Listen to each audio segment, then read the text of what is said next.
O livro de Êxodo é uma sequência do livro de Gênesis. Ele retoma a história de Israel de onde Gênesis parou. A palavra Êxodo em grego significa literalmente saída.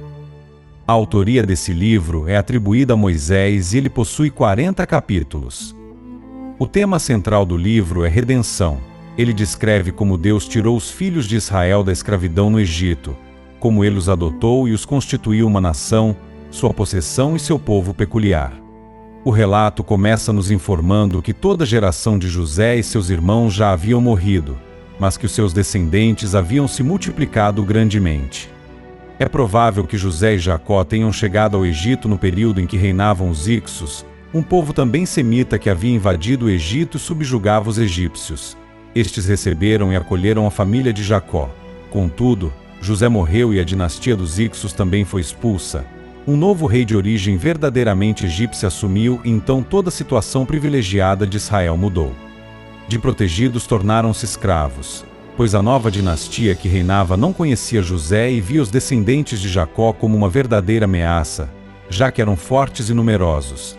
Eles temiam que o povo de Israel se levantasse contra eles e ficassem novamente nas mãos de povos estrangeiros, como aconteceu no período do reinado dos Ixos.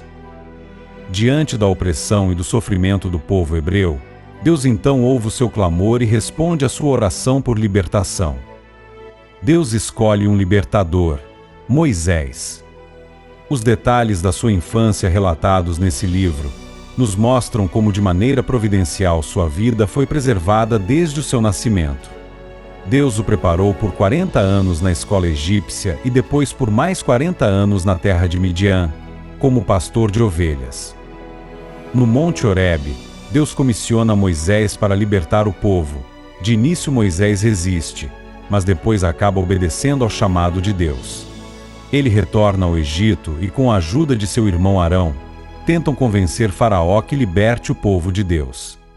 Na primeira audiência que Moisés e Arão tiveram com Faraó, este ironizou o pedido de libertação do povo, questionando quem é o Senhor para lhe exigir tal coisa. Na segunda tentativa, Faraó se mostra ainda mais obstinado em não deixar o povo ir. Deus então, para dar uma resposta de quem ele era, a Faraó, e fazer conhecido seu nome entre as nações, lança pragas sobre toda a terra do Egito. Por meio das pragas, o povo deveria tomar consciência de que o Deus de Israel é o único Senhor. Cada uma das 10 pragas foi dirigida contra algum fenômeno da natureza adorado pelos egípcios e de alguma forma relacionado com os seus deuses. As pragas não apenas provocavam grande aflição física, mas eram julgamento contra as divindades do Egito. O rio Nilo era um dos principais objetos de adoração. A rã era sagrada como símbolo da fertilidade. O deus Sol, Ra, foi eclipsado e provado como impotente, mediante a praga das trevas. A 10ª praga foi o ponto culminante do julgamento e a base da redenção, mas também foi uma visitação direta de Deus. Nenhum filho primogênito seria poupado, até mesmo o filho de Faraó seria atingido. O primogênito do sexo masculino representava o orgulho, a esperança e a continuação da linhagem de cada família. Por isso, foi um golpe fatal aos egípcios. A instituição da Páscoa prefigurava a redenção ainda maior que seria operada no Calvário. Do mesmo modo que o sangue do Cordeiro protegia as casas dos hebreus do anjo destruidor, o sangue de Cristo, o Cordeiro Santo de Deus, nos protege da ira vindoura. Depois da morte de todos os primogênitos do Egito, Faraó não teve outra escolha, a não ser permitir a saída do povo, e Deus, de modo triunfante, cumpriu a sua promessa de libertar Israel. Os filhos de Israel partem do Egito. Contudo, Faraó e seu exército perseguem os israelitas. O povo se vê encurralado entre o mar e os seus perseguidores, mas o Senhor mais uma vez mostra o seu poder extraordinário e abre o Mar Vermelho, fazendo um caminho para Israel escapar. O exército de Faraó, porém, perece sob as águas. Israel, do outro lado do mar, louva ao Senhor por sua libertação. Além de libertador, Deus também se revela ao povo como aquele que provê, dando-lhes do maná, para que sobrevivessem no deserto. O maná prefigurava a vinda daquele que seria o pão da vida descido do céu. Além do maná, Deus também proveu o elemento básico da vida. Ele fez brotar água da rocha. Essa rocha que gerava vida também prefigurava a Cristo, a rocha eterna. Outro evento muito importante que aconteceu no deserto foi o encontro no Sinai. Deus se manifesta ao povo visivelmente e faz um pacto com eles. Esse encontro tornou Israel um verdadeiro povo. Naquele momento, Israel se constituiu uma nação separada para Deus. O encontro no Sinai também foi o momento em que Deus estabeleceu as suas leis, os estatutos que regeriam o comportamento daquela nação que surgia. Os 10 mandamentos, inscritos pelo próprio Deus nas 2 tábuas de pedra, entregues a Moisés, são a base legislativa da nação de Israel. Podemos considerar os 10 mandamentos como a constituição deste povo. Neles estão os princípios básicos que regem toda a nação. O primeiro princípio básico do Decálogo é o respeito. Este princípio é enfatizado em toda a lei. O respeito é a base para um bom relacionamento com Deus e com o próximo. É necessário ter respeito. Por Deus, não terás outros deuses diante de mim. Pelo seu nome, não tomarás o nome do Senhor, teu Deus, em vão. Pelo seu dia, lembra-te do dia do sábado, para o santificar. Pelo seu ser, porque eu, o Senhor, teu Deus, sou Deus zeloso. Pela família, honra teu pai e a tua mãe.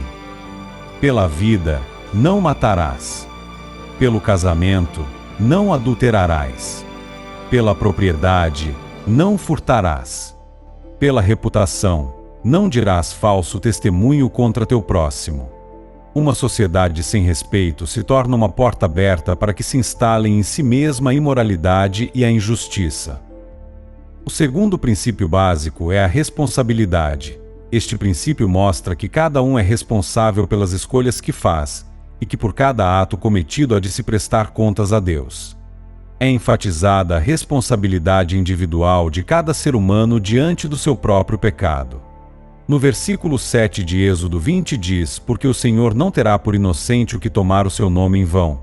Este exemplo demonstra que todo homem é responsável diante de Deus pelo que faz. Nossa livre escolha acompanha nossa responsabilidade diante de cada ato.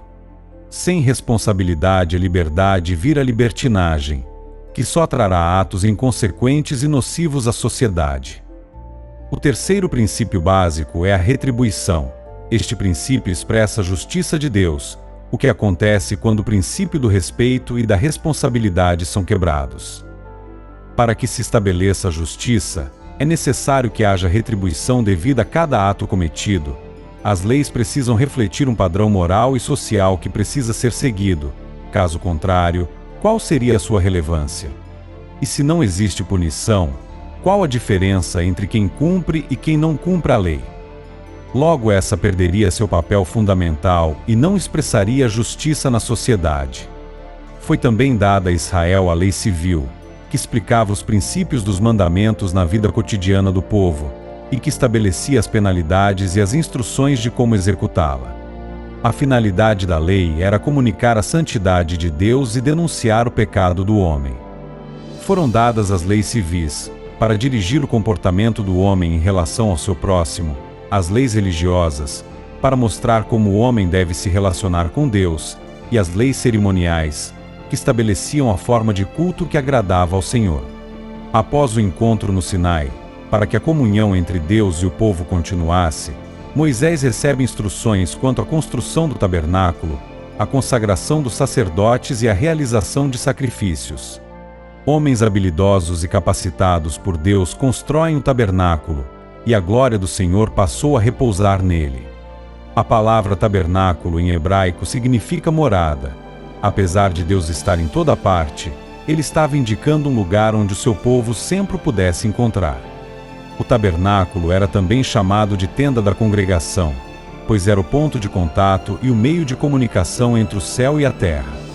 Outro nome pelo qual era conhecido o tabernáculo era de tenda do testemunho, pois as tábuas da lei ou tábuas do testemunho estavam guardadas na arca, e esta estava no Santo dos Santos, no interior do tabernáculo. O tabernáculo representava a presença de Deus no meio do povo. Este prefigurava Cristo habitando entre nós, e posteriormente o Espírito Santo habitando no crente. Algumas verdades e princípios do livro de Êxodo. O Deus de Israel é o Deus que liberta e redime o seu povo. O Deus de Israel é o Deus verdadeiro, e não há outros deuses além dele. A instituição da Páscoa já indicava que sem derramamento de sangue não haveria remissão de pecados. Deus é o Senhor de toda a provisão. A lei comunica a santidade de Deus e denuncia o pecado do homem. O tabernáculo prefigurava a vinda de Cristo e o envio do Espírito Santo. Esse vídeo com o relato panorâmico do livro de Êxodo não substitui a leitura particular e individual deste livro. Se você deseja conhecer mais da Palavra de Deus, então leia constantemente a sua Bíblia. Obrigado por assistir a esse vídeo.